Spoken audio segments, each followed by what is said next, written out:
What's up, ladies and gentlemen? We're running live here.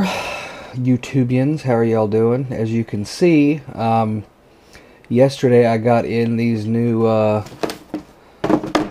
street riding shoes for for springtime, which should be rolling right around the corner, a couple weeks away. In fact, next week we're set to have all right under 50-degree days, and then the week after that it starts getting into the 60 degrees because the East Coast blows. And we're going to go straight from wintertime to humid spring/summer. We're not going to have much of a spring this year because winter ran late. But I already unboxed them. Comes with a cool little, it's a sticker, whatever. Anyways, here's the boots. I already did the unboxing, but here's what they come with. Well, here's what they come in. You got the Fly street riding shoes, or the M21s. Yes, I have a small foot. Anyway, I mean, basic, box. I've had running shoes come in boxes bigger than this, honestly. But anyways, getting into the boot, I mean, they're pretty straight. To tell you the truth, they have what I think is a lot of features on them. They were like 80 bucks on sale. Competitionaccessories.com, compacc.com. And Revzilla does price matching. I was going to order them through Amazon, but that completely, can tend to eliminate the chances of returning them if you want to. But here's just a quick look at it. Hopefully y'all can see it pretty good. I got the all black version minus, as you can see, there's some reflective stuff. There's some reflective inlays there. That's just the tongue is thick. It's not really stiff, but it's sturdy. Got some good reflectivity for nighttime riding, and I don't know if you can see even if I bring it up close or not, because I am recording with a GoPro, unfortunately. But let me get you in my frame here. Where's it at? There we go. Oh, it's right in front of my face. How about that? If I look at it, it's there. So I don't know if you can see or not. You probably see the shadow. But it has mad. I mean, it's perforated.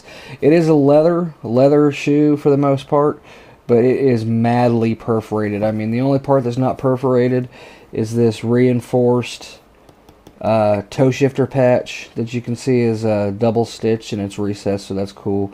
But I mean, even the eyelets for the laces are freaking perforated, and then obviously you've got some little mesh panels here.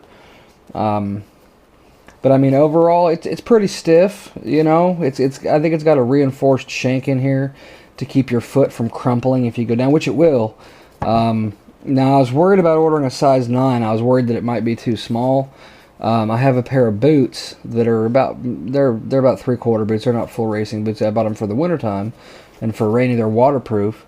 And a size 9 was actually a little bit too big in those, but I'm glad I ordered a 9 in these instead of a 10, because a 10 would have been too big. Now, they had a 9 1/4 or a 9 1/2, I'd have got those. But these are leather, so they'll break in. They are pretty stiff right out of the box. I've worn them for a couple of days. I wore them for a couple hours a day. I wore them for a couple hours yesterday. And, I mean, they won't be uncomfortable. They'll be good to walk around in.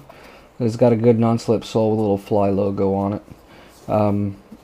I mean, they'll be good to walk around on off the bike, just not like, per se, like a 10-hour work day, If you sit behind a computer, sure. But if you're on your feet at all for longer than a couple hours, you're not going to want to do it until they break in.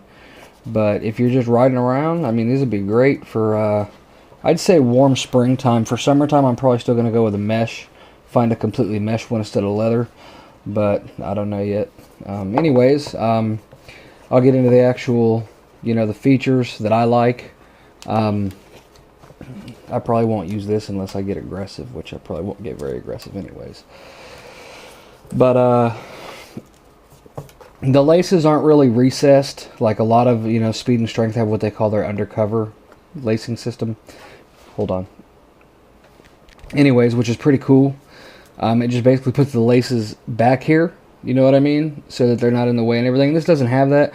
But at the same time, I do like the laces because unlike the Alpine Star SMX1 or, anything like that, period, you can adjust this. So say you have a really small foot and you order the small size and it's a little tiny bit too big, you can tighten the shit out of this, excuse my language, and it'll get pretty tight. And then what's cool is, and I won't tie it up extremely tight, but I mean, I'm in the military, so I always tuck my shoelaces in anyways. with it on my foot. You know, I just give the shoelaces a nice little tuck. But if you didn't want to do that, then this, and this is non-aggressive, and this as well is non-aggressive. I don't know if you can see it very well, but it's a micro Velcro, but it's actually Velcro brand Velcro. It's not just some cheap hook and loop crap that they put on there and sold you a boot. And then this can be used for two things. You can either use it to get that little bit of extra closure around your ankle, or in my case, you can use it simply to make sure that your laces don't come up around you. And this is fairly stiff and potent right here too. So, you know, it provides minimal amount with the tongue coming up high. It provides minimal amount of shin protection, but obviously it's a riding sneaker. It does come up past my ankles. Well, you see, like, what is that? 6 to 8 inches, something like that. But, you know, from the floor up. But, I mean, it doesn't come up, you know, over your shin. Like I said, I already covered the mad perforation. The only parts that aren't perforated is this right here, this right here. Right here you have some, whatever they call that, ankle, I guess if you want to call it ankle bone protection. And if you feel inside of it, it is quite padded. I mean, obviously it's a riding shoe, but I mean it is quite padded all in this area right here on the outer side, and then on the medial or the inner side, it's the same way. You know, up here by the strap that comes around. It's fairly stiff, you know. It'll provide you some decent, for a riding shoe, of course, protection if you go down. But you can see little accents that aren't perforated, you know, and then this obviously isn't.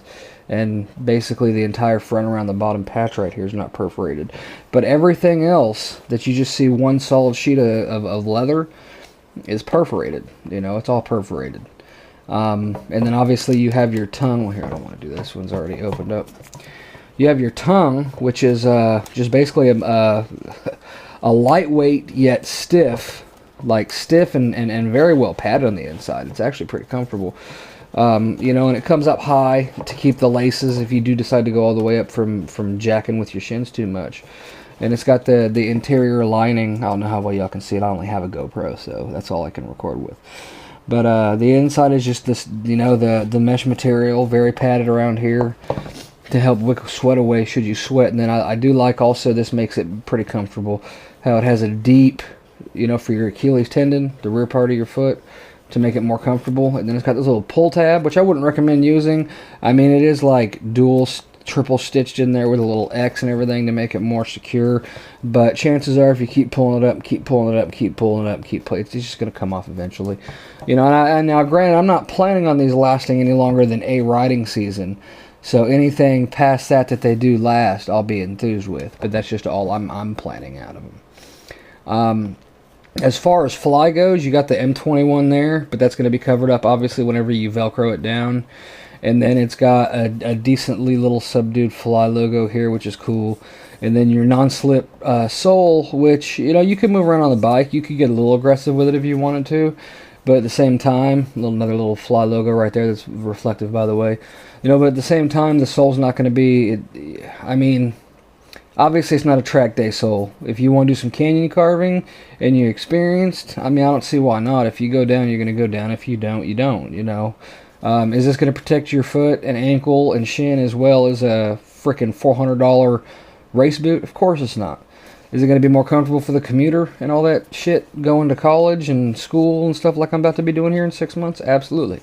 But at the same time, you know, it's got the reinforced toe box, which is really stiff. That's part of the problem I have with it breaking in. That's why I'm wearing it around now.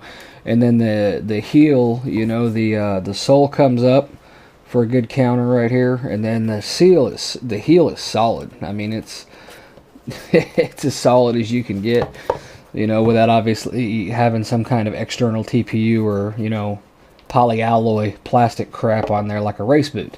But sub $90, I mean, there's not really a whole lot to complain about here. I've spent more than that on running shoes. So the Fly M21 riding shoe, overall, I'd buy it again. They do have other colors too, and they have a black and white, which all these little pieces right here and such are white. You know, the majority of the shoe is still black, and then it has white accents. And then they have a high vis yellow version too, which I was gonna get, but if they'd had it in orange, I'd have got it, because I have a Kawasaki Ninja 650, and it's orange and matte black. So since they didn't have orange, I went with black. But that's it for this review, and I will updated if they turn to crap or if they prove themselves absolutely outstanding. Alright guys, running live. Peace out.